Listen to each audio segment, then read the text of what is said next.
In June of this year, I visited Germany on my own for a solo road trip through the country, visiting 8 theme parks including Europa Park and Phantasialand. To say that this trip was spectacular would be a massive understatement. Easily the best 2 weeks of my life, and some incredible memories that I'm going to hold on to forever. Some of which are of all of the incredible roller coasters I got to ride.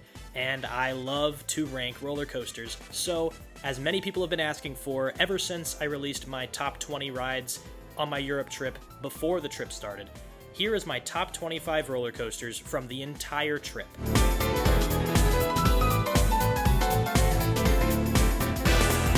This is going to be a long list, so I'm going to get right into it. At number 25 is Toverland, a mock ride spinning coaster at Toverland.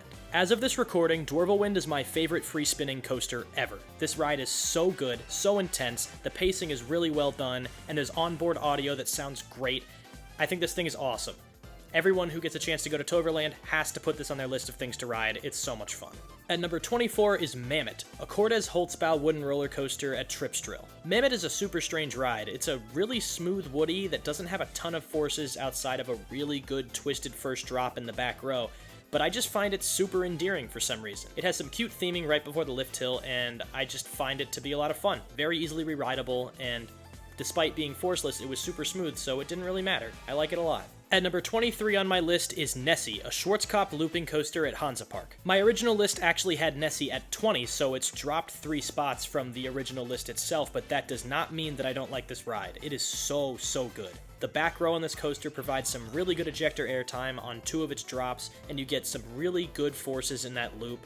The helix around Highlander is so sick, just like I thought it would be. It's a great ride. It's just, there's so many good rides from this trip that have to go higher. At number 22 is the Movie Park Studio Tour, an Intamin multi-dimension coaster at Movie Park, Germany. This coaster is genuinely one of the best dark ride coasters out there. It is so well done in the theming department. I love the onboard audio on the coaster. The layout is pretty short, but it does a really good job with what it has, and I loved all the set pieces.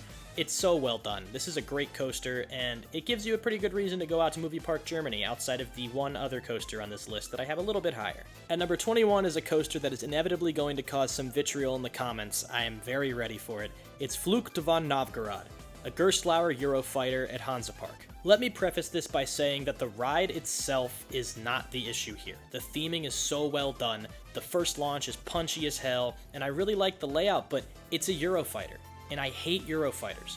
Like, I really hate them. The restraints are so bad, especially those over-the-shoulder bits, and the ride was just janky enough that I was bouncing my head back and forth every time I rode it. I really wanted to like it more, but it was just too painful for me personally to enjoy to the point that I could put it higher than this. It's still in the top 25. It's still a great roller coaster.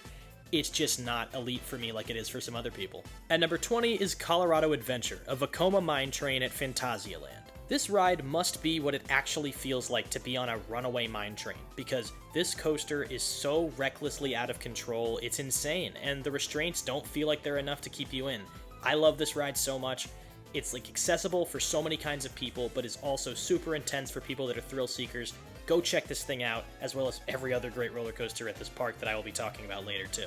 At number 19 is Hals über Kopf, a Vekoma suspended thrill coaster at Tripsdrill. This ride is just pure fun. It doesn't have a ton of forces, but it does have some good floater airtime and some fun inversions that provide a tiny bit of whip, and the layout is just super well done. It interacts with Voldampf, the Vekoma family boomerang, right next to it super well, and it just looks amazing. It's such a fun ride. There's nothing wrong with this thing, but it's just not a superstar like other rides on this list are. At number 18 is Blue Fire Mega Coaster, a mock rides launch coaster at Europa Park. Blue Fire is an absolute icon, but not quite as good as I was hoping it would be. That being said, I did get an incredible ride on it where I got a block check on the mid-course brake run, and the final 3 inversions just crawled through them, providing some incredible hang time. So this ride has a special place in my heart, but objectively speaking, it's not quite as good as the rides above it, including another of the exact same model right above it on this list for me.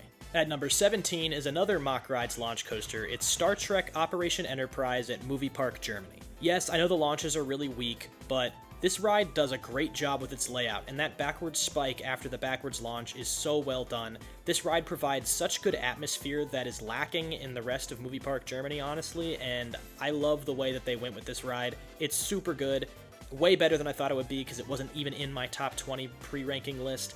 So much fun.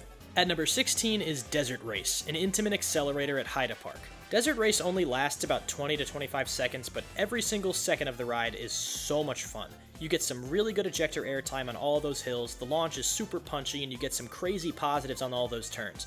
There is not a single dead zone in this coaster, and it is so well done. I'm really happy that I got a chance to ride this thing because I assume that the intimate accelerators are starting to be a dying breed, and this ride is so much fun. At number 15 is Silver Star, a B&M hypercoaster at Europa Park. I have seriously mixed feelings on this coaster because I think its first half is the worst a B&M Hyper has ever been, and then I think its second half is the best a B&M Hyper has ever been, with some crazy ejector airtime in every single row of the train. It is so good. The problem is, that first half is kind of rough, surprisingly enough, and essentially forceless when it comes to the airtime. I really wish it was better, I really wish it was higher than this, and it's still a great ride. Every time I talk about it, I have to talk about how much better it could be than it is, and that's unfortunately the reality with this ride. At number 14 is Flug der Dämonen, a B&M wing coaster at Haida Park. I'm a huge sucker for these smaller scale B&M wing coasters with the quick wing over drop into that fast-paced airtime hill where you get some really solid floater airtime, sustained pretty well too, and then a slower second half of the ride where you get some solid hang time through the Immelman, the zero-G roll, and that demonic knot. The whole area has such a great atmosphere to it around the ride, the soundtrack is always playing, it's just got this creepy aura to it. I think it's so much fun. Such a good roller coaster, and I wish there were more B&M wing coasters like this, especially in the US, because they're just so well done. Number 13 is another B&M wing coaster. It's Phoenix at Toverland. I would argue that Phoenix is one of the most beautiful roller coasters ever built, solely because of how ridiculous all the theming and landscaping around it is. This thing is absolutely gorgeous to look at, and it's really great to ride too. It's a short layout, but it's really forceful. You get some serious airtime on that first airtime hill over the water, and then you get two really powerful gray out moments with that Immelman and then that helix around the Skyfly, which really just pummel you down into your seat. Such a good roller coaster, such an amazing surrounding area. I can't wait to see what Toverland does next. At number 12 is Eurosat Can-Can Coaster, a Mach Rides custom model at Europa Park. I don't think I could possibly gush about this coaster enough. I love everything about it. I love the theme. I love all the Moulin Rouge stuff. I think the layout is really well done for an indoor coaster with the kind of space that it has. And just listening to that song the entire ride is so much fun. I'm dancing the entire time. It's like a European version of Cosmic Rewind. I think this is such a good coaster. It works so well at Europa Park, and obviously they do such a great job with it. Just don't ride the VR headset version because that sucks and the regular version is infinitely better. At number 11 is Crake, a B&M dive coaster at Haida Park. Just like Can-Can Coaster, I think I rank this ride a lot higher than most people do, and I kinda get it, but I think this thing is just pure fun from start to finish. I was able to lap it a bunch of times towards the end of my main day at Haida Park, and I just can't get enough of it. I think dive coasters are awesome, and I think this is my favorite dive coaster, so go out there and try this thing. I think it's just the full package. That drop into the Kraken's mouth is so sick. The whole Immelman is like pure floater and like actually like good floater, and then that little floater airtime hill is like perfect zero-G, and then the ride ends. It doesn't beat around the bush, it's just good from start to finish, and I love it. I think it's amazing. Starting out the top 10 is easily my hottest take of this entire video, and I'm fully prepared for people to not be very happy with me about this one. It's Der Schwur des Kjarnen, a Gerstlauer Infinity coaster at Hansa Park. The theming on this roller coaster is the best that it's ever been done for a high thrill coaster, in my opinion. Everything from the pre-shows to the lift section is absolutely spectacular, and I don't think there's any way they could have done that part better, but all of that effort that went into the theming did not go into the layout, in my opinion, and this ride just lacks in that department horribly. It's fun, it's fast, but for a ride of this stature, it should be so much better, and that's why I have it this low, is I'm disappointed that it's not the best roller coaster in the world. I really think it could be, and it just isn't. I liked it a lot, I had fun. I also never got a front row ride because of the way the seats are selected, so that might have had something to do with it, but I just came off of it underwhelmed compared to what I was hoping it would be, which is just a shame. At number 9 is the other Gerstlauer Infinity coaster from this trip, and one that really took me by surprise. It's Carajo at Tripsdrill. In contrast to the way that I came off of Karnan a little bit underwhelmed by the layout, I think Carajo's layout is spectacular.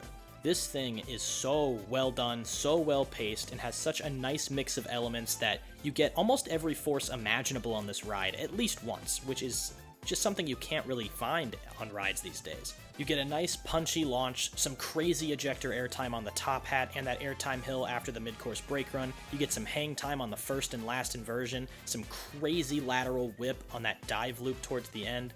It's just so well done. I think this is a spectacular roller coaster. My favorite Gerstlauer that I've been on ever, I think.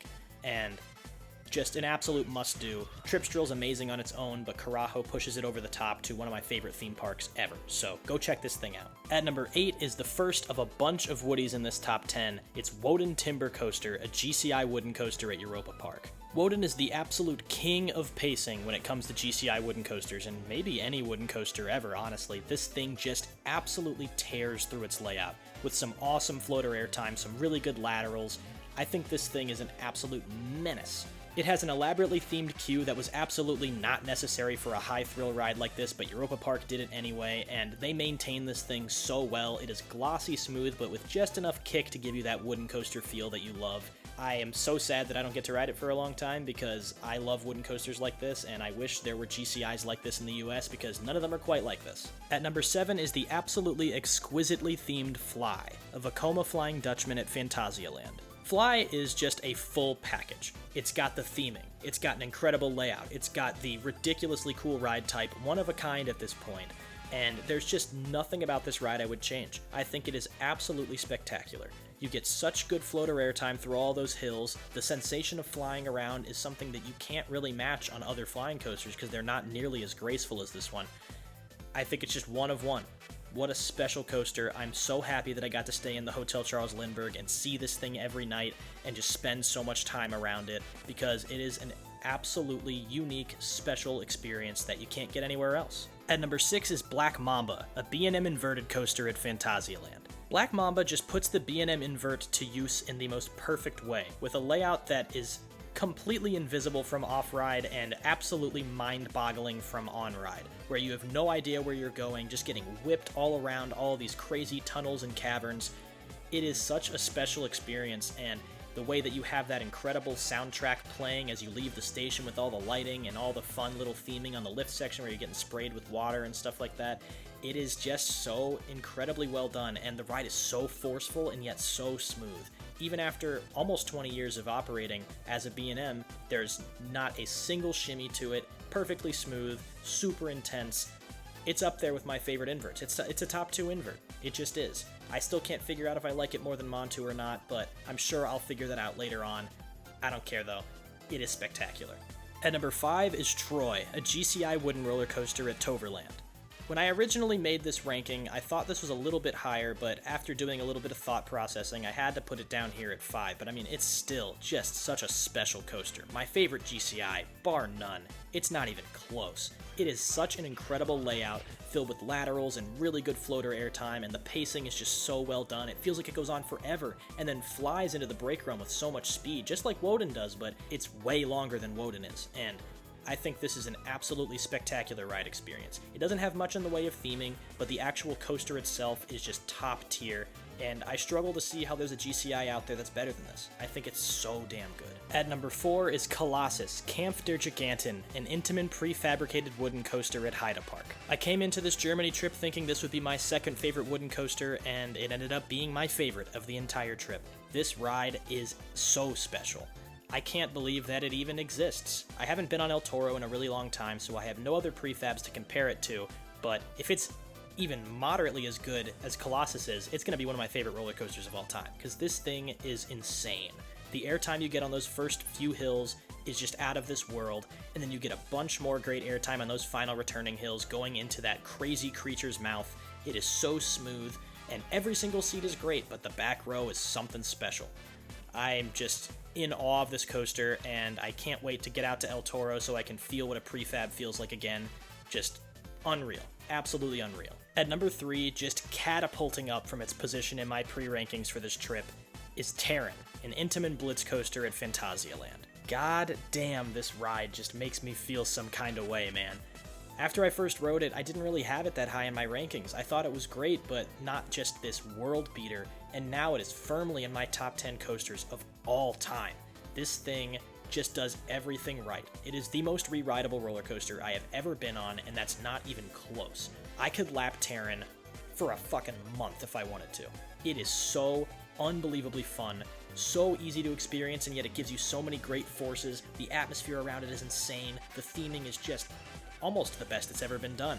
Not quite Karnan level, not quite F.L.Y level, but it's real close, and that's still like some of the best ever. I could gush about this coaster for hours and hours, and every time I think about it, I just like it even more. When I look at that list of roller coasters that I wish I could be riding right now, this is one of the first ones that comes up every single time. Go ride this coaster. Go on the pilgrimages that people take to ride this coaster. It is so worth it, and the rest of Phantasialand is just a nice bonus. There's nothing like it. It's a world beater. Just barely edging out Terran for the second place spot on this list is my favorite Intamin in Europe, Expedition G-Force, an Intamin mega coaster at Holiday Park. The top 5 of this list are all coasters that I'm always giddy to talk about, and I just gush over this coaster constantly because I feel like it has the best collection of intense, sustained ejector airtime moments of any coaster I've ever been on. It doesn't have the strongest airtime of all time, but it's close, and there's so much of it. And this layout is just so well done. You get great airtime in the front row and some of the best airtime in the entire world in the back row. It is an absolutely one-of-a-kind experience, in my opinion, and those old-school Intamins are just something else, man. This ride has an aura to it. You just look at it and it feels like it's something important, and it is. I was so obsessed with this ride as a kid because it was in Roller Coaster Tycoon 3 as a pre-made coaster, and there were no other pre-made coasters, so I was like, this ride is amazing and I'm gonna ride it someday. And then I got to, and I rode it like 15 times in one day, and it completely blew my mind every time. I have such a soft spot for this ride. It's in my top 5 coasters ever, and I adore it with all of my heart. Go ride Expedition G-Force.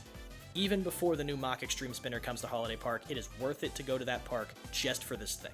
It is unbelievable. And somehow, there's one roller coaster that can beat out the ride that I just gushed over like that for a full minute plus. And that ride is Bandit at Movie Park Germany, baby. The best fucking roller coaster I've ever been on in my life. Number 1 on this list is my favorite roller coaster in Europe, one of my favorite roller coasters of all time. It's Voltron Nevera, the very first Mach Ride Striker coaster at Europa Park. I'm going to keep this portion of the video short because I have a full-length review of this ride on my channel already, which is almost as long as this video is at this point, so go check that out if you want to hear my full thoughts on this ride, but I'll give you a quick summary here. This ride is bonkers. I personally think that Voltron might have the best layout that's ever been constructed. This thing is so diverse with so many insane forces, crazy positives, the craziest negatives you will ever feel, some absurd laterals, a bunch of just weird over-the-top launches in every which direction. It is something out of a storybook or a dream, and yet somehow it is there and real and as good as you would expect it to be. If it wasn't rough sometimes, it would be the best roller coaster in the entire world. The first ride I got on it is almost unmatched for any ride I've gotten on any roller coaster, and the only reason it's not number 1 in an undisputed fashion is because of a ride I rode later this summer. Experiencing Voltron was on its own worth the entire trip that I took, and everything else was just a gigantic cherry on top. Go ride this ride, make the trip. It is so special. There is nothing like it. And I don't know how long it'll be before something of this scale even happens with this ride model. There are other Striker coasters getting built, but I don't know how many parks can afford to make one this insane. So, go ride this. Voltron is the truth. And there you have it. That's my top 25 rides from my German coaster trip featuring the Netherlands with Toverland. This trip was just the absolute highlight of my coaster riding life, and I'm so happy that I got to do this and share it with so many people who seem to just love these videos and spend so much time investing into this journey that I took. So thank you to everyone who spent time watching these, liked and commented, said all these nice things about me and the trip itself. It means the world to me. This was an unreal experience, and I can't wait to get out there to some other international parks sometime next year. So look forward to that. I've got tons of vlogs ready from all the parks I've been to in the US since the end of this trip. It's been a couple of months, so there's plenty of content waiting to come out, and hopefully I'll get it out in due time. I'm kind of struggling with the timing of things right now, but thank you all so much for watching if you made it this far in the video. I hope you all have a great day. I will talk to you in the next video. Bye-bye.